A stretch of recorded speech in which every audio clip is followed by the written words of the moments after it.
I'm Sarah Woolley, and I'm an assistant professor in the psychology department at Columbia University, and we study songbirds. We study songbirds because they produce this very important behavior called song.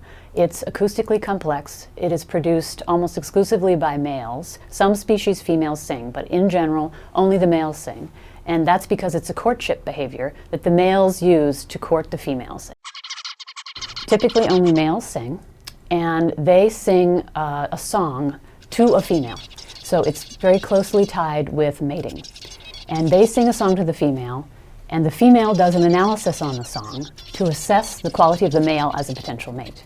So they have this very interesting interaction in which he is sending her a communication signal with the acoustics of his song. And she uses that song to decide whether he may be a valuable mate, because in birds, both males and females contribute to the raising of the young. So it's very important to her that she chooses a high-quality male.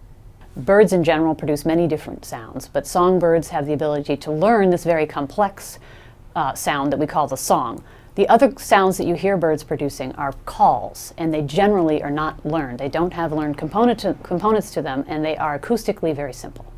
One of the ways in which we're here at Columbia pushing the bounds of learning about vocal learning is that we take one species that sings, say, a broad band kind of song, and we're putting the baby of that species into the nest of another species that will raise that baby, and that other species may naturally sing tweet, tweet, tweet. And the question is, since they're vocal learners, what will those cross-fostered little males grow up to sing? Since they learn from the tutors they are exposed to, the way we conceptualize it is, if a bird is naturally a zebra finch, but is raised thinking he's a Bengalese finch, what does he end up singing? And how does that shape the way he hears and understands communication vocalizations?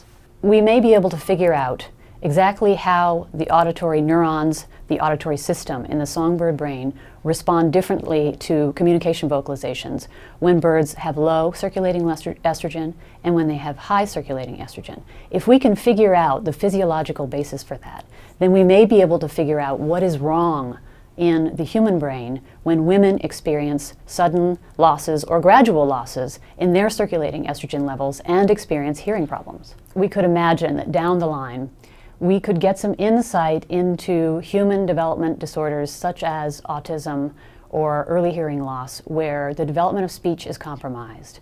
We could, using the songbird research, get some insight into what is happening in the brain and what is happening to behavior. We could guess at what goes wrong when young children aren't developing their own vocalizations and aren't being exposed to a lot of vocalizations, in our case, speech.